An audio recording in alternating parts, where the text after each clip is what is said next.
புட்டு தான் நம்ம இன்னைக்கு எப்படி பண்றதுன்னு பார்க்க போறோம். டேஸ்ட்டுமே ரொம்ப அருமையா இருக்கும்.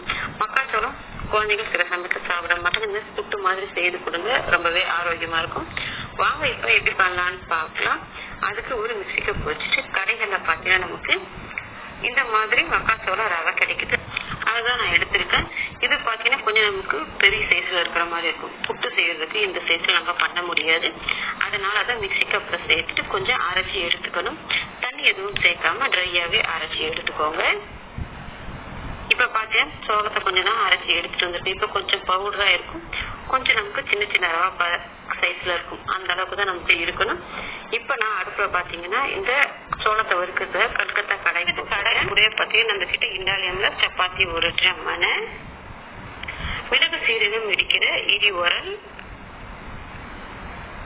அது கூடவே பார்த்தீங்கன்னா இண்டாலியம்ல தோசைகள் பொடி உள்ளது பொடி இல்லாதது ரெண்டுமே நம்ம கிட்ட சேலுக்கு அவைலபிளா இருக்குது. இது எல்லாமே உங்களுக்கு வேணும்னு நினைச்சீங்கன்னா ஸ்கிரீன்ல நான் கொடுக்குற நம்பருக்கு வாட்ஸ்அப் பண்ணுங்க. டீட்டெயில்ஸ் சென்ட் பண்ற, வேணுன்றவங்க ஆர்டர் பண்ணிட்டு வாங்கிக்கலாம். இப்ப இந்த கடாயில நம்ம இந்த சோளத்தை சேர்த்துட்டு அடுப்பை மீடியம் ஃபிளேம்ல வச்சுட்டு வறுத்து எடுத்துக்கணும். ட்ரை ரோஸ்ட் தான் பண்ணணும், கரிஞ்சிடக்கூடாது. அதே சமயத்துல பாத்தீங்கன்னா வறுபட்டு வரும்போது நல்லா வாசனை வரும், அது வரைக்கும் வறுத்து விட்டுக்கோங்க. அடுப்பை மீடியம் ஃபிளேம்ல வச்சு வறுத்துக்கோங்க. இப்ப பாத்தீங்கன்னா நல்லா வறுபட்டு வந்துருச்சு. சோளம் வறுபட்டு வாசனை வருது. இப்ப இந்த அளவுக்கு வந்த பிறகு நம்ம அடுப்பை ஆஃப் பண்ணிட்டு இது ஒரு மிக்சிங் பவுலுக்கு மாத்தி நான் ஆற விட்டுறேன். இப்ப இந்த ரவை ஆறி வரட்டும்.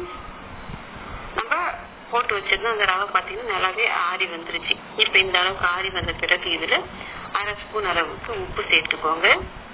இப்ப உப்பு சேர்த்துட்டு நல்லா எல்லாம் ஒன்னா சேர்ந்து வர்ற மாதிரி கலந்து விட்டுருங்க.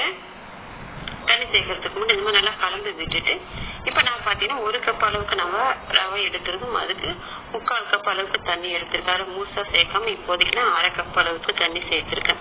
கலந்து பார்த்துட்டு தேவைப்பட்டுச்சுன்னா தண்ணி சேர்த்துக்கலாம்.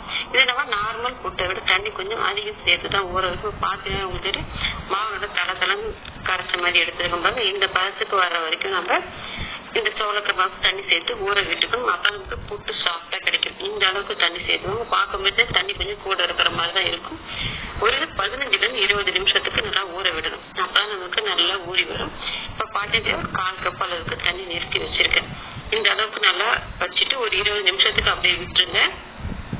இப்ப பார்த்தா நம்ம ஊற வச்சுட்டு ஒரு 20 நிமிஷம் ஆயிடுச்சு. சோளம் பாருங்க நல்லாவே சாஃப்டா, கையில நீங்க எடுத்து அழைச்சி பாத்தீங்கன்னா தெரியும் சோளம் நல்லா ஊறிட்டு சாஃப்டா இருக்கும். இப்ப நல்லாவே ஊறி வந்துருச்சு. இந்த அளவுக்கு ஈரப்பதம் இருக்கணும். அப்ப நம்ம வேக வைக்கும் போது நல்லா வெந்து வரும். இப்போ மீடியம் சைஸ் தேங்காவில 1/2 மூடி தேங்காய் துருவி எடுத்து வச்சிருக்கேன். புட்டு குழல்ல வச்சு வேக வைக்கிறதுக்கு முதல்ல கொஞ்சமா புட்டு சேர்த்துட்டு ஒரு 2 டேபிள் ஸ்பூன் அளவுக்கு பெரிய ஸ்பூன்ல அது பரவன மாதிரி போட்டுக்கோங்க. மறுபடியும் தேங்காய் இந்த மாதிரி ஒரு 3 லேயர் அளவுக்கு நான் சேர்த்துக்கிறேன்.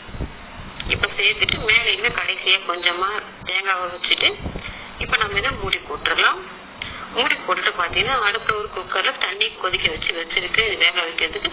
குக்கர்ல கேஸ் கட் போட்டு மூடிட்டு விசில எடுத்துட்டு நான் வந்து புட்டுக்குள்ள அது மேல வச்சுட்டு நம்ம இதை வேக விட்டுடலாம். இது வேகிறதுக்கு பாத்தீங்கன்னா நார்மல் போட்டு நம்ம 10 நிமிஷம் ஆகும். இன்னும் எக்ஸ்ட்ரா ஒரு 5 to 6 நிமிஷம் வரைக்கும் நம்ம வேக விடணும். நல்லா மேல வெந்துட்டு ஆவி வரும், அது வரைக்கும் நம்ம நல்லா இதை வேக விட்டுடலாம். இப்ப பாத்தீங்கன்னா உங்களுக்கு தெரியும் நல்லா வெந்துட்டு ஆவி வருது. இப்ப மேல அந்த மாதிரி நல்லா ஆவி வரும்போது எடுத்தோம்னா வெந்து வந்திருக்கும். இப்ப நம்ம வெளியே எடுத்துக்கலாம். நமக்கு நல்லா சுலபமா டேஸ்டா அதே சமயத்துல ஹெல்தியான மக்காச்சோள புட்டு ரெடி ஆயிடுச்சு. குழந்தைங்க லீவ்ல இருக்கும் போது நீங்க இந்த மாதிரி பண்ணி கொடுத்து பாருங்க, ரொம்பவே அருமையா இருக்கும், விரும்பி சாப்பிடுவாங்க. ட்ரை பண்ணி பார்த்துட்டு எப்படி வந்ததுன்றத கமெண்ட் செக்ஷன்ல சொல்லுங்க. This video is sponsored by Mode app. Mode app என்னன்னு பார்த்தீங்கன்னா வீட்டுக்கு தேவையான மளிகை பொருட்கள் அனைத்தும் மலிவான விலையில் கிடைக்கும். டிஸ்கிரிப்ஷன் லிங்க் கொடுத்துருக்கேன், அதில் பார்த்து வாங்கிக்கோங்க. தேங்க்யூ.